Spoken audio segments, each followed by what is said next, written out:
Muchas gracias a todos. Muchas gracias a todos por estar aquí. Sé que es duro asimilar todo lo que se han dicho en estos días, ya es el último día. Y como es costumbre, y seré fiel a esta costumbre, agradecer, destacar la gran hospitalidad que ha tenido Guatemala para con todos nosotros, la comisión y la presidencia del instituto. Es algo que debemos de destacar y agradecer. Nos han acogido de muy buena manera y debemos de responder como tal, con buenas ponencias, buenos comentarios y conocimiento, y por lo cual agradezco. Y trataré de hacer mejor esfuerzo con el objetivo que tengo. No quiero ser muy sacramental en lo que diga. Van a oír términos complicados como phishing, emotet y otras cosas que, si son así, se pierde su importancia. Se tienen que entender, se tienen que bajar a un nivel mucho más entendible para que podamos escuchar personas que dicen, viene la amenaza, viene el riesgo, pero si no sabemos realmente que esta amenaza, estaremos ante la historia de Pedro y el lobo. Si no conocemos las dimensiones de esto, no podremos saber qué tanto realmente es importante la ciberseguridad. Hemos visto que es el sabor del mes. Sí, en la heladería es el sabor del mes, como dicen los americanos. Es lo que se está viendo ahorita. Pero no es un tema reciente, no es un tema que haya venido con la pandemia. La pandemia le dio un impulso, le dio velocidad. Desde 2001, la resolución que adoptó la OMI, la MC 428, paréntesis 98, pone el manejo de riesgos de seguridad en el documento de compliance, el Document of Compliance, del código ISM para la seguridad, como una parte obligatoria. Entonces, venimos desde 2001 con este tema, se viene trabajando y la pandemia lo acelera. Ya bien mencionaban que aceleró el comercio electrónico, aceleró los riesgos, aceleró el crimen organizado, el terrorismo cibernético y otros aspectos. Entonces, les comentaba que el objetivo es bajar a términos lo más simples posibles. Les pido, porque mi intención es que se entienda lo mejor posible, que si quieren hasta me pueden interrumpir, preguntar cosas, pero que el objetivo sea dimensionar lo que es el cibermanejo de riesgos y el cibercrimen. Para esto tenemos que irnos a saber los sistemas. Tenemos dos clases de sistemas. Anteriormente se pensaba en la tecnología de la información, era sinónimo de un personal técnico que se dedicaba a arreglar computadoras, un estereotipo que inclusive a manera de marketing, empresas como Best Buy lo llaman el Geek Squad, gente que sabe. Actualmente ese es un concepto arcaico que debemos de quitar de nuestra mente, liberarnos de ese estereotipo. ¿Por qué razón? Porque lo que se recomienda actualmente con el creciente uso de tecnología por todos nosotros es que se permee desde la parte más alta de los organismos, ya sea gubernamentales o las estructuras corporativas de las grandes empresas, hasta abajo. Que se involucre al management de más alto nivel en las decisiones, que se les dé esta importancia. Estamos consumiendo mucho más tecnología a una velocidad mucho más rápida. Cuando yo era niño, mi padre solía tener una cámara para llevar a los viajes, con rollos de 24 a 36 exposiciones. Hoy hay más cámaras en el mundo que personas. Entonces, y cámaras digitales con múltiples posibilidades. Entonces, la tecnología la estamos consumiendo a una velocidad realmente fuerte. Entonces, para explicarles qué son estos sistemas, quiero despejar ese arcaísmo de qué son. Normalmente tecnologías de la información se asocia con computación. Esto está un poco erróneo, es una visión un poco errónea. Las tecnologías de la información, o el IT, es toda la información que manejamos para el manejo de empresas, su contabilidad, sus bases de datos, etcétera, en sistemas computarizados. Mientras que las tecnologías de la operación son tecnologías que nos ayudan a los procesos, a realizar procesos industriales normalmente. Por ejemplo, el software y el hardware que monitorean la temperatura de la máquina del buque para evitar algo. Eso serían tecnologías operativas, mientras que tecnologías de la información serían los manifiestos de carga, la información de lo que se lleva y demás. Entonces, van intrínsecamente ligadas. Existe también la mala concepción de que tecnologías de información es el software y otra cosa es el hardware. No, ambos pueden ser software y hardware. El software sería un conjunto de instrucciones para que un equipo digital ejecute esos procesos, ejecute determinados procesos. Entonces, lo podemos encontrar en el Internet de las cosas como en las computadoras. Entonces, liberarnos un poquito de esa idea de que IT es igual a computadora, no es cierto. Entonces, son diferentes cosas y hay que dividir esos conceptos. Están íntimamente ligadas, como ya vimos. Y ya teniendo esa idea de que existen dos clases de tecnología íntimamente ligadas que deben de ir en las cúpulas de los departamentos, ya sea en los gobiernos o en la industria privada, vamos a describir un poquito el escenario, esta gran obra teatral que es el transporte marítimo o la industria marítima. Ya se ha platicado por aquí un poco de que hay una multiplicidad de sujetos. Esta multiplicidad de sujetos, pues la conocen bien porque están involucrados, porque son parte de estos actores, todos ustedes.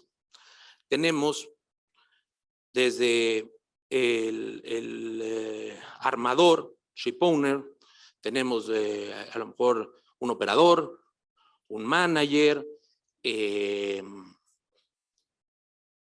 podemos tener dividida la gestión náutica de la gestión comercial, tenemos los puertos, las terminales, la autoridad marítima, la autoridad aduanera, y la autoridad marítima puede ser, dependiendo de los países, puede recaer en la Armada, entonces en el Coast Guard, en instituciones civiles, en fin, eso nos amplía todo esto. Tenemos tripulaciones, tenemos personal de tierra como estibadores, alijadores,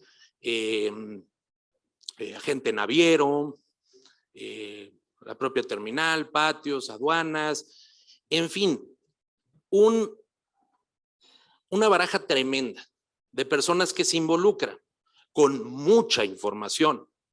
Entonces, todo este caos, si no se le lleva al orden, puede ser perjudicial. Todas estas personas usan lo que se llamaría tecnologías de legado o legacy technologies, que es diferente a la obsolescencia. Hay que aclarar. Tecnologías obsoletas son las que no podemos ya usar, ya no son compatibles con nada. Mientras que tecnologías de legado son, o legacy, son tecnologías que ya el fabricante, que aún pueden seguir siendo operadas, pero el fabricante no le hace ya actualizaciones a ello. Ejemplo rápido para aterrizar el tema, digamos que un iPhone 6, vamos en el 14, un iPhone 6, ya no se le actualiza, todavía puede seguir haciendo comunicaciones, pero no. A lo mejor el iPhone 1 dejó de ser compatible, es obsoleto, ya no es legacy, ya es obsoleto porque no es compatible con las redes celulares actuales. no puede conectarse a 5G, no puede hacer esas cosas. Entonces, esa es la diferencia de tecnologías de legado u obsoletas que nos pone en temas. Van a decir que soy un exagerado, pero hoy sé de gente que usa todavía Windows 95 en alguna agencia naviera del puerto. No sé si eso es bueno o malo, pero todavía les funciona para algunas cosas. Bueno, tenemos un intercambio de información.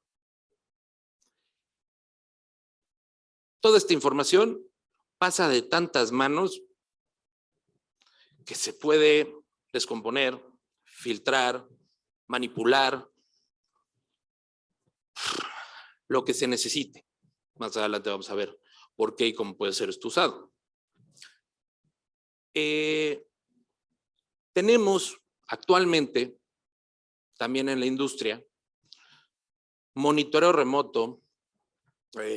Los managers, por ejemplo, están muy atentos. Hoy en día, Princess Cruises tiene, por ejemplo, un sistema de llaves digitales, un pequeño medallón, no más grande que este pin, que se llama el Medallion of the Seas, que no solo es la llave, es toda una identificación digital de la persona, emite señales que permiten a la naviera tener en tiempo real la ubicación de la persona dentro del buque, lo que está consumiendo, si estás en la alberca de tal piso, consumiendo una cerveza de tal marca, y esa es información que se transmite inclusive a los managers para estar en tiempo real viendo qué se necesita. A ese grado llegamos. Pueden conocer el estatus de la temperatura de un determinado contenedor que se encuentra a la mitad del océano en las oficinas de algún armador. Entonces, todo eso es una información que puede ser sensible y que se está transmitiendo de un lado a otro. Tenemos una falta de cultura de la ciberseguridad. A grado tal que yo les voy a preguntar, ¿quién de ustedes realizó la última actualización de su equipo recientemente, de su equipo de teléfono o de cómputo? Y seguramente vamos a tener muy pocos, entre ellos Miquel, que sí está consciente, y ahorita voy a citar más adelante una conferencia que diste. ¿Quién de ustedes sabe que, por ejemplo, un iPhone, si se tiene la sospecha de un breach of security, un compromiso de su seguridad, la última actualización que salió en días pasados puede cerrarlo, congelar la información del usuario para evitar ataques? Muy poca gente, porque no estamos al tanto, no tenemos esa cultura.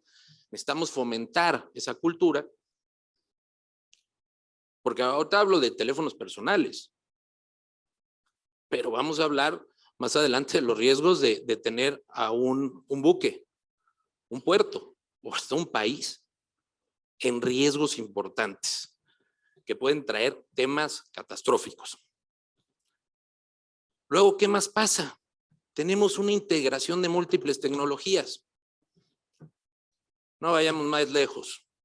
Allá veo una computadora de Apple, veo computadoras que traen Windows, que es de Microsoft, el streaming que se usa para que nos estén viendo algunos colegas, pasa por servidores Linux, y hablamos de diferentes compañías, pero también diferentes versiones de sus operativos que han sido diseñados en diferentes tiempos y momentos. Esto ya nos empieza a complicar el tema. Múltiple información, múltiples equipos, algunos viejos, algunos nuevos, se va empezando a complicar la cosa. Y vemos que hay diferentes ataques, diferentes tipos de daño digital, no necesariamente ataques, pero debemos de conocer, de empezar a entender su naturaleza. Debemos de saber que hay ataques incidentales. ¿Qué es esto? Probablemente alguien hizo algo no intencionado, no dirigido, que cause un daño. Siempre alguien puede picar un botón y borrar una base de datos entera. Y quedó así. Coinbase gastó $7 millones por 30 segundos de anuncio en el Super Bowl. Eso le disparó un ataque de denial of service, ahorita vamos a ver qué es eso, que tiró sus sistemas. Totalmente inintencionado. Querían hacer marketing, un muy buen marketing. Fue tan bueno que les tiró el sistema. Al principal proveedor de criptoactivos, principal trader de criptoactivos en Estados Unidos. Ahí fue un tema incidental. Existen activistas.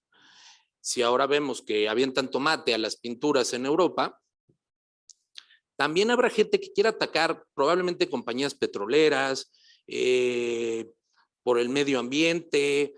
En fin, este es un ánimo de revancha, de declaración política, que no le parece las actitudes de una empresa, en fin, ¿no? También tenemos a los criminales. Los criminales es característico en ellos buscar un interés, un satisfactor económico, una ganancia de actividades al margen de la ley y que invierten cantidades muy significativas en sus actividades non santas. Tenemos oportunistas. Hay personas que no han querido cometer un delito, intencionalmente no han hecho ese proceso profesional de planeación, pero se encontraron en el momento y en el lugar indicado para obtener una información indebida y hacer uso de ella o obtener acceso a algún sistema. Por otro lado, entre esas motivaciones tenemos los estados. Es un tema sensible, pero aunque parezca película de James Bond, los estados gastan mucho dinero en aparatos de inteligencia digital, en tener defensa y ataque contra todo este mundo digital. Aunado a ello, y no está en la gráfica, también existen los terroristas. Personas que buscan hacer declaraciones políticas y causar caos y demás. También ya eso se ha trasladado al mundo digital. Esas son las motivaciones. Ya entendemos el móvil o el por qué hacen lo que hacen. Y tengo que echar la velocidad porque hay muchas cosas que me faltan aún. Vamos a decir algunos ejemplos de ataques. Van a oír palabras muy técnicas que las voy a tratar de bajar lo más posible para que se entiendan. Porque la idea es entenderlo, no hacer una cosa así toda técnica y complicada. Malware básicamente viene, software es un conjunto, como les dije ahora, un conjunto de instrucciones para que una máquina realice procesos. Malware es cuando ese conjunto de instrucciones son maliciosas. Alteras las instrucciones originales para un fin malicioso. Pueden ser de muchas cosas. Por eso oyen muy comúnmente de manera genérica malware, que puede ser diferentes cosas, pero es la manera más fácil de nombrar a múltiples de los ataques.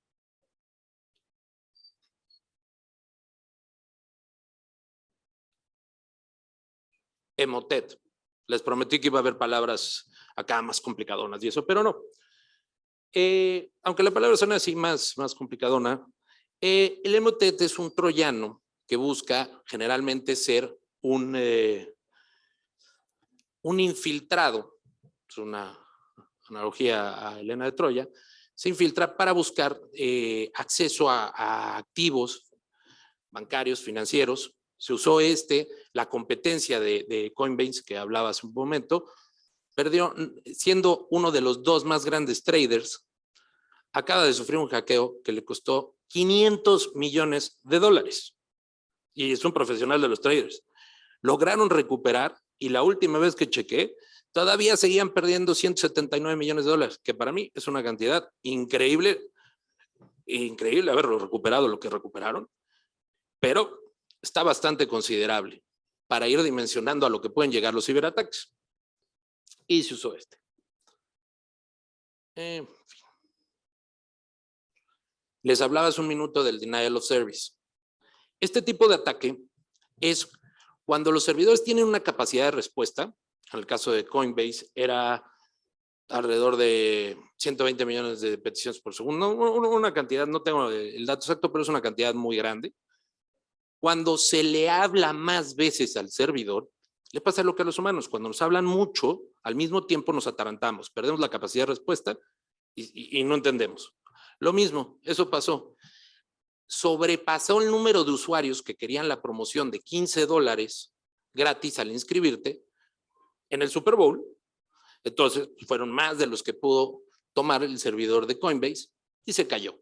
Entonces, creo que más de 120,000 peticiones por segundo, una cosa así. Pero a alguien se le ocurrió gastar mucho dinero en marketing, pero no le preguntaron a la gente de sistemas si iban a aguantar eso. Y se cayó el principal trader de criptoactivos con un ataque de denial of service con motivación incidental. Entonces ya empiezan a cazar ahí los conceptos.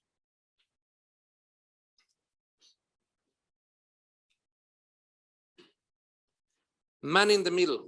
Escribí recientemente un artículo en MG News, que no es porque lo haya escrito yo, pues sí se lo recomiendo, donde escribo muy a detalle cómo funciona este ataque.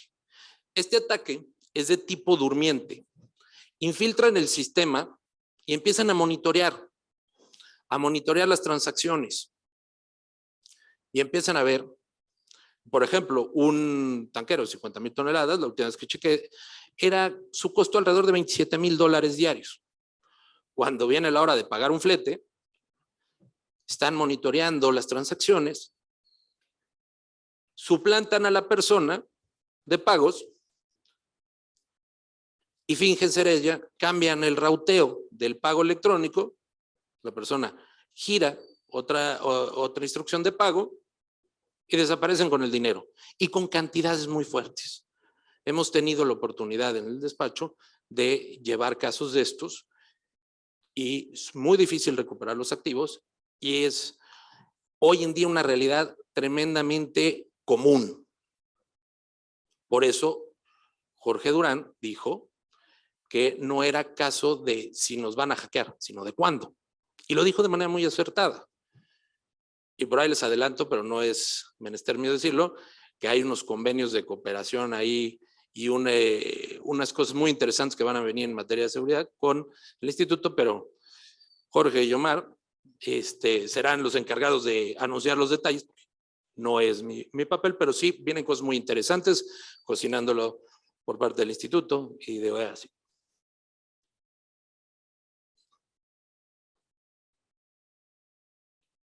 Phishing, esta ya es un poco más conocida y va en el sentido de lo que citaba yo ahorita de Jorge, en el sentido de cuándo. No necesariamente, hay muchos ataques que son dirigidos. Las más grandes empresas, no voy a dar mención de casos específicos, las más grandes empresas de transporte marítimo ya han sufrido ataques, pero el phishing es, como su nombre lo indica, pesca. Van tras todos nosotros, aventan la red y ven quién cae.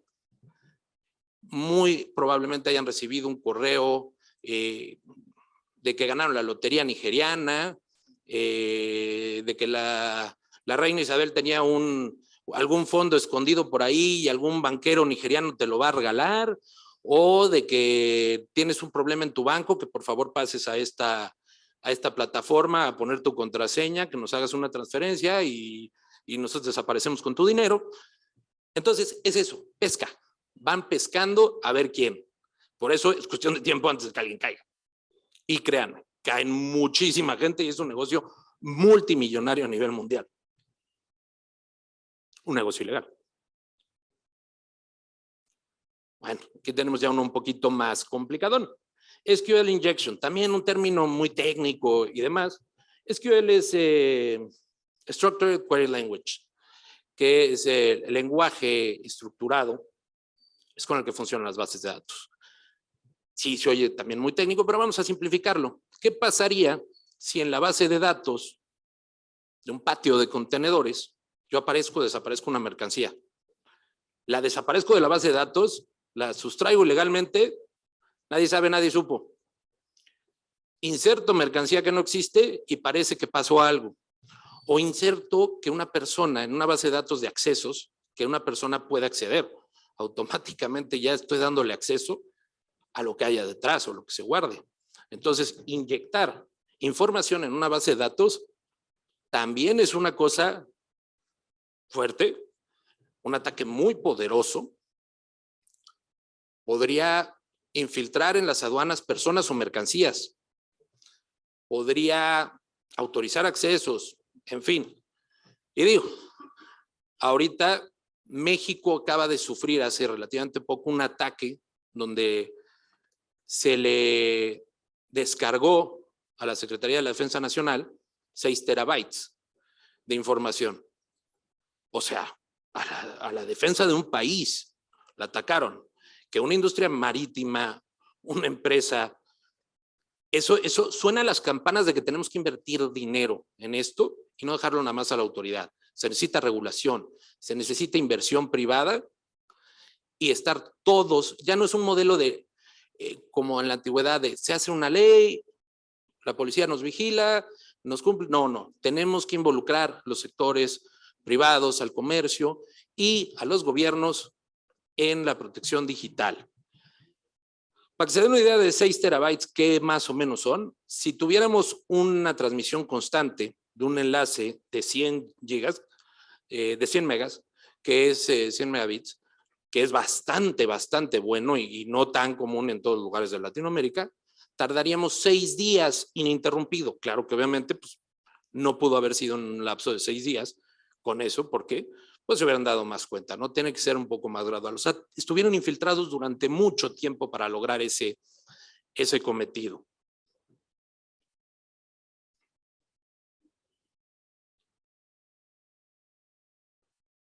Password attack, las contraseñas.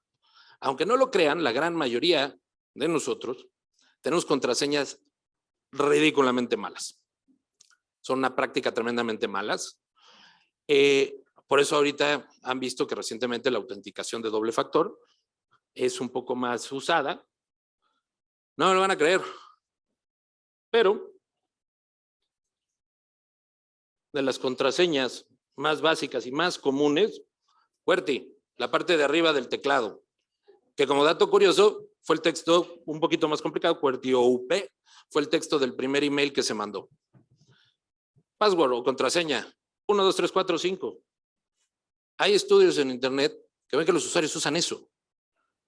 Entonces, hay diccionarios enteros que se pueden obtener de manera gratuita en internet con las contraseñas más usadas y las puedes probar. Y a lo mejor vas a entrar al Facebook de tu amigo. Usando eso, es muy probable.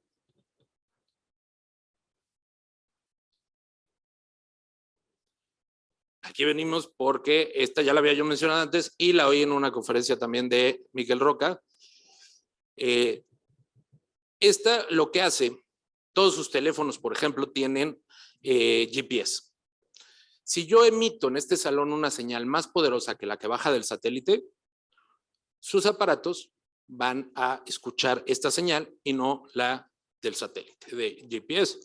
Entonces, con esto puedo yo llevar un buque a una situación, desviarlo, capitán, primer oficial, que esté a cargo del puente, va a pensar, que esté a cargo en la navegación, va a pensar que van en un camino cuando yo le estoy cambiando el camino.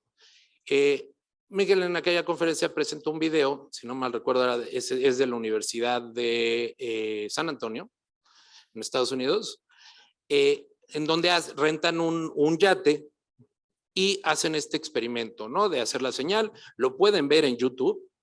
Es muy didáctico este video y nos lleva al camino. Ponen un buque de estos y para ejemplos prácticos, si hacen este ataque, lo pueden llevar a una emboscada de piratería en Somalia, aunque suene algo así como de película de Captain Phillips o James Bond o algo así. Lo pueden llevar a eso. O simplemente lo pueden atacar,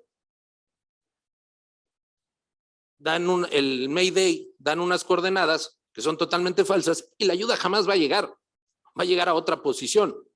Entonces hay muchas utilidades, y son un par de ejemplos, hay muchísimas utilidades, lo pueden llevar hacia una zona peligrosa para que tenga un incidente, en fin, hay muchísimas utilidades para este tipo de ataques. Se puede inhabilitar cerca de una tormenta, inhabilitar este tipo de señales y sería catastrófico para una embarcación. Les comentaba que normalmente a los ciberatacantes se les ilustra con este tipo de imágenes de un cuate con una capucha, tecleando a alta velocidad, porque esto es algo muy atractivo para las películas, es muy dramático, pero básicamente puede estar en la cafetería de la esquina con un Starbucks en mesa, dar un par de toques y ejecutar un ataque que le va a ganar millones de dólares. Pero bueno, en estas etapas del ataque, y me debo de apurar porque ya veo el contador en rojo, tenemos la etapa de vigilancia. Cuando se desarrolla un ataque, vigilan por meses a su objetivo. Entregan herramientas de distribución, como lo comentaban antes Andrew Baskin, Jorge y otras personas con las que he comentado esto, entregan las herramientas, meten ese USB y durmiente, empiezan a ver, a revisar, hasta el momento que llega la irrupción, que es el momento del ataque en sí. Entonces pueden estar durmiendo, viendo, analizando todo lo que pasa en la empresa, como ya lo vimos en otro ejemplo que di, y pueden inclusive usarlo de pivoteo. El pivoteo es que yo infecto la computadora del gerente, que es lo que veo más vulnerable, para después brincar desde ahí a otros sistemas, servidores donde está la base de datos, donde está lo que realmente. Entonces, un sistema me ayuda de manera pivote a entrar al que sigue. Rápidamente, ¿qué podemos hacer? Andrew dio el método de 6 pasos, es muy importante, y a mí ya no me va a dar tiempo de tocarlo, pero quiero concluir con qué podemos hacer rápido y práctico. Identificar dónde somos vulnerables, los roles en las empresas de cada persona que tenga que ver con un equipo, ya sea de OT o de IT. Identificar estos equipos, qué versiones, qué obsolescencia.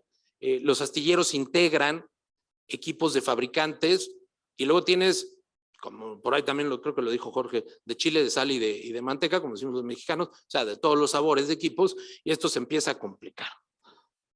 Desarrollar planes de protección. Es importante estar protegidos contra estos ciberatacantes, actualizar los sistemas y demás. Y contingencia, ya nos atacaron, ya nos inhabilitaron. Una terminal portuaria, ya nos la inhabilitaron. ¿Qué vamos a hacer? ¿Cómo vamos a operar? Podemos poner en jaque a un país, eso lo platicaba yo ahí con Carlos, podemos poner en jaque la distribución de alimentos de un país si inhabilitamos un puerto hasta ver cuándo se recuperan los sistemas. Hay recuperaciones que llevan meses y hasta años en ataques cibernéticos. Entonces, tiene que ser de seguridad nacional porque podemos inhabilitar empresas, países, pues ya la quiebra empresas, podemos poner en jaque países. China, con decisiones gubernamentales, puso un freno a Shanghái y causó una disrupción en los fletes, causó una disrupción espantosa en la industria marítima. Ahora, si paramos con ciberataques, 3 puertos de Guatemala, va a ser un caos tremendo en un país. Y puede pasar, no estamos exentos de ello. Pero bueno, ya me sonaron las campanas, ya me pasé. Entonces, quiero agradecerles su atención y que si tienen dudas y eso, por favor, contáctenme, vean. Y sí, tomen en cuenta que es muy importante el tema, más allá de decir las amenazas y esas cosas, que realmente en la práctica es importante el tema. Les agradezco mucho su atención.